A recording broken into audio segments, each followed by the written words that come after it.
Hi everyone, welcome back to Let's Talk Scent. So I was thinking about which video I could do, and I had a look at the collection and noticed that I have got a high number of Lattafa fragrances, possibly more, definitely more Lattafas than any other brands.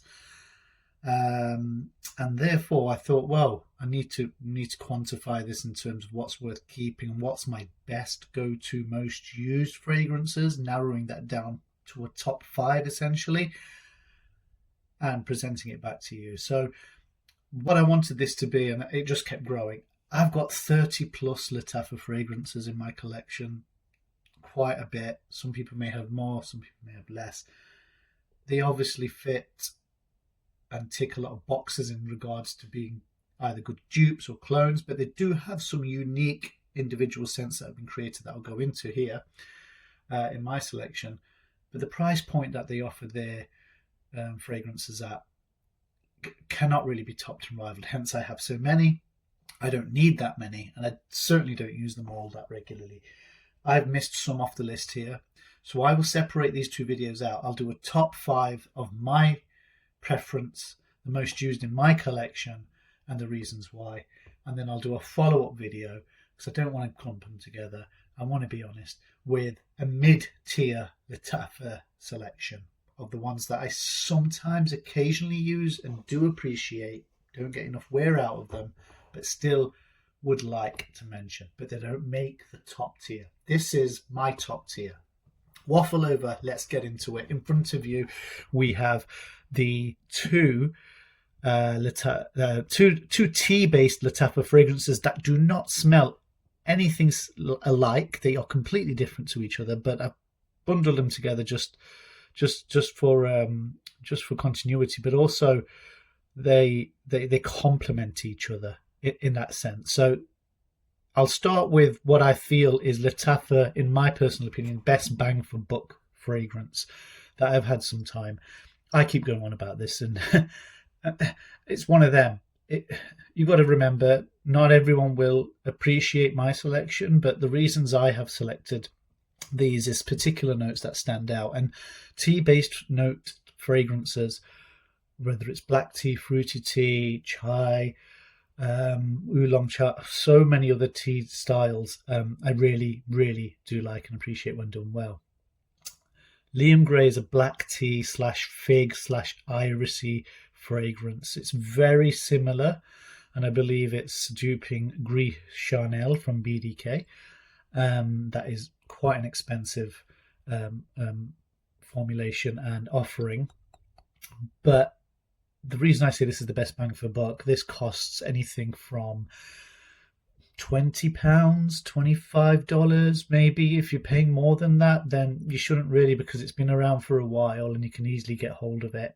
You should be able to for around £20 to £25 or dollars, maybe even less. I mean, I think I paid less than 20 for this, and I love it. So what does it smell like? Essentially, like I said, it's a cardamom, really well blended for the price. For me, it is so well blended. Some people may say it's too powdery, but what I get here is woody, vanilla, warm, spicy, powdery scent, cardamom off the top with fig, and that's, again, really well done. You definitely get cardamom, fig, and black tea, bit of iris, bit of vetiver, and then a vanilla, sandalwood, tonka, patchouli, dry down. And yes, you get all of those things in this. And for me, it's such a nice, relaxing setting, but also one that can be used in a professional, mature environment. So I'd say, even if you go easy on the triggers, you don't need to overspray. It's not a beastly fragrance, but it does get noticed for me. You'll get easily a work day out of it. It will project well for the first hour. And I tend to spray heavily in my fragrances anyway, but this is just such a relaxing, and I think the tea's done beautifully well. For the price, you get a nice, really rounded, well, fresh, yet spicy, powdery, relaxing scent. It ticks all those boxes. I'd definitely say sample first, because if you're not into tea or fig-based fragrances, you may not appreciate it as much as I do. But that is one of my all-time favorite Lattafas, and it will remain. And you can tell by the dent in it that I've used it quite a bit. And moving on to Dynasty, Lattafa Dynasty. Don't drop this cap on your foot, by the way. Look at that. I mean, it's not really heavy, but it's not light either. But imagine dropping that on your foot. Anyway, I digress. This is their Rooibos tea, fruity tea offering, and people said it's similar to a Clive Christian scent, their fruity tea scent. Not smelt it myself. However, there's now more information coming out that this might actually be Lattafa's own unique take, and it isn't actually cloning that. It may just be the similarity of having that actual real rooibos tea in there, but it's their own formulation. This is their own thing, and again, because of the tea note, yes, it has that relaxing element, that fresh, clean element, but this is much more energetic. It's much brighter. It's fruitier. It's brighter. So if you'd say this was more of a morning energetic scent with its citrusness and brightness, and this is more of a cool, mellow, lay down, chilled out evening, afternoony, fragrance. So this would be your work party fragrance, or going to have fun at work. This is going to get serious work done fragrance, essentially. But yeah, completely different in their scent profiles. So I'll bring up what I noticed. But the reason I was so impressed by this is essentially it is a tea-based fragrance, but it doesn't lean too heavy on the tea only, and it is rooibos tea as well. So you don't get that in many others. What does that smell like? Well, it's a fruity tea essentially. So fresh, spicy, woody, smoky, citrus, and aromatic offering there. You get ginger, bergamot, clary sage, and raspberry, and I do smell those from the top. I love that note. The rooibos tea, the suede, cashmere, and cedarwood and amberwood, and it's so well balanced, and the transition between the notes is really nice. You get the bright citrusness from the ginger, the bergamot, and so on, and the spices from the outset. Yeah, and then you get the raspberry. Not a heavy tone of raspberry, but it adds to the fruitiness in the rooibos tea. And the dry down is just so silky smooth. I'd say Dynasty's a fantastic name for it, because essentially it reminds me of a silky, smooth, fruity tea-based fragrance. Nothing else like it, and it's definitely worth adding to the collection. So that's those two. I'll move them out of the way because I need to make space for the next. And in no particular order, really. These are just genuinely the top 5 that I use, depending on the season. I'll go next into Teriyaki Intense. You might think, well, you've not really used that. Well, I was late to the game with this. I know this has been out for some time. This is a collaboration with, is it Quentin Biche?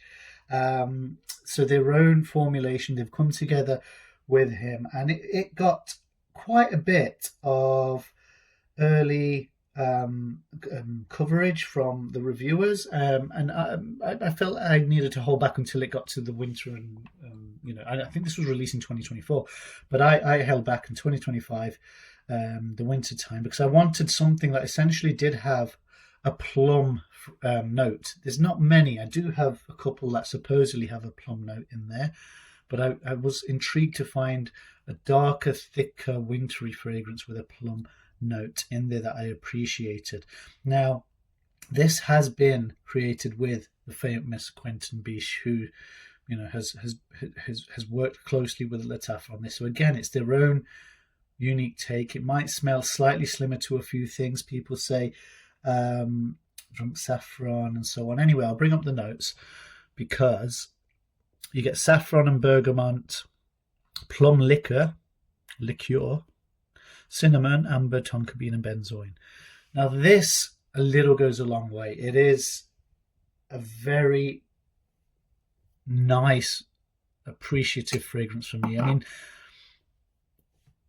you don't need to spray a lot on, 4 or 5 sprays, but it's a beautiful blended ambery, sensual tile, warm, spicy, slightly cinnamon, slightly vanilla fragrance. There's nothing else like it, and that's what I really appreciate. A little goes a long way. Perfect for evening meals, nights out. Call it date night, whatever, with your other half, with your partner. It's a nice getting close type of scent and profile. Yes, it does. I wouldn't say it loudly projects, but it's strong enough because it's nice and thick. It doesn't hit you in the face, but it's got a dark side to it. Very much a dark side to it. And it's just beautifully blended. You don't need a lot. I've not had it for very long, but I really do like using it on certain occasions, and particularly in the colder evenings when you're going out for a meal or a special occasion, then this is a real sexy fragrance to really have. I'd certainly say add this to your list. It's so well blended, so nicely done, and there is nothing else that really it's duping at all. It's its own thing. So that's Teriac Intense from Lattafa.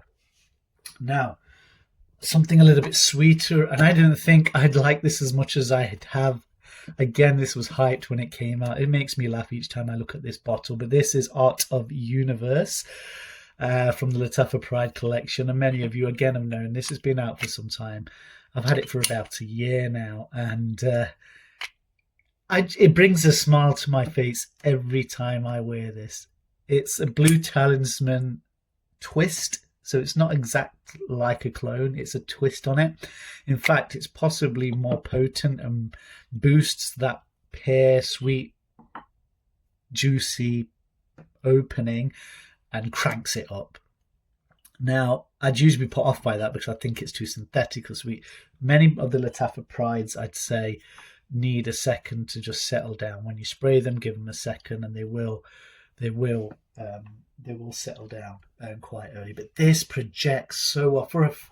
I'd say, whoa, sorry guys, probably deafened you there, broken up everything. I'd say for a summer freshie, it's not really a freshie. It's not a blue style freshie, but you can use it all year round if you really want to.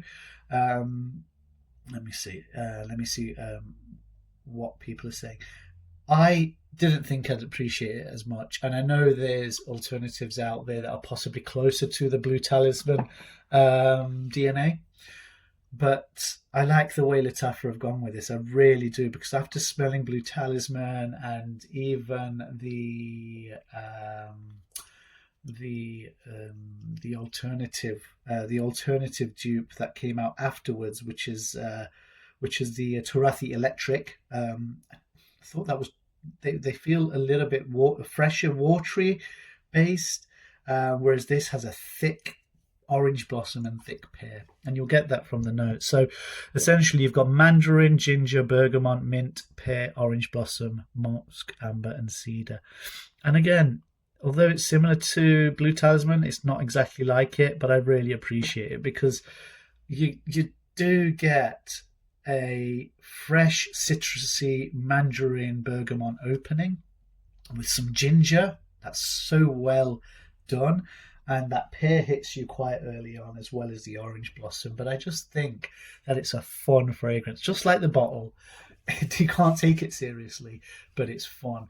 And in the sun, in the right setting, I won't wear it in the high heat. I think it could come across too cloying, and that's possibly why I appreciate it more. Being in the UK, we tend not to have high heat. Even our summers are quite mellow compared to other parts of the world. But that means it's more flexible. You can use it in the spring, in the autumn, and again, it's just an easy reach, and it projects really well. It's rather loud, but it is sweet, but I don't find it overly cloying. I find it essentially, pleasing. And again, if it brings a smile to your face, that means it's got to be doing something right. So, There's nothing else I have in the collection like it, because I've not gone crazy with Blue Talisman. And I think that's one thing I'd say from the message from this video. You find a profile DNA you like, you find one that does the job well, stick to it. Don't need to buy any other alternatives at all. Save your money, and that does that. Now, to finish off, I mentioned this in another video, but Ansam Silver from the Pride collection is one of my autumnal wintry go-to scents. This is not a duplicate or clone of one particular fragrance. Now, people say they get hints of Wanted by Night, the Azzaro range, Stronger With You, a little bit of Valentino Bonum Roma, Acid Bourbon. Acid Bourbon came after this, and I think that's doing something similar. They don't smell alike, but it's a combination of all those kinds of fragrances put into one. And I've had this almost 2 years now, and I just love it. Yes, it can be rather sweet, but it's an aromatic, woody, creamy. But the thing is, it doesn't replicate anything in particular. So I'll bring up the notes, but essentially you'll have to bear with me here, because I'm trying to think exactly what it's really close to. But yeah, you've got the aromatic, warm, spicy vanilla, amber, and lavender. You've got cardamom, bergamot, lavender, davana, vanilla, amber, and patchouli. And look at it's not exactly the same as any of these Azzaros, or the Stronger With You range. It's or the Valentino. It's like combining all of them into one perfume to make the greatest hits version of it. Now, again, it brings a smile to my face. It's so well suited. It lasts all day. It's quite a long projecting, loud projecting, long lasting fragrance. You don't need to spray too much, but it's such a nice scent profile. It's got that fresh, aromatic, sensual, woody, sweet, creamy DNA to it, and it's definitely one to possibly test. But if you like those Stronger With Yous, those Azzaros, those Wanted by Nights, the Valentino Born in Romas, the 1 Millions, you'll possibly like this. You can't go wrong. I'd say definitely add it to the collection. These are the 5 that I'd say are worth getting hold of. And there's a good range of the fresh. There's a good range of fresh. I'll lay them down so we can see them again. Tea-based, relaxing-based, professional events, date night events, and nights out and whatever. So they can be used across the board. And I'd certainly say try these ones out, guys. If you haven't got any, if you've got these in your collection, let me know. Like, subscribe, tell me what you think. Which one's your favorite out of the lot? And I know I've missed a hell of a lot out, but that's going to be in a follow-up video because I didn't want to make this one too long. Like I say, these are the ones I use the most, and these are the ones I turn to the most. They're the ones that please me. So let me know which ones you would add to the list. There's a hell of a lot that I've missed out, but I'll get to them. Watch part 2 to see what the mid-tier of the Lattafa is, in my opinion. Thanks, guys. Take care. Bye-bye.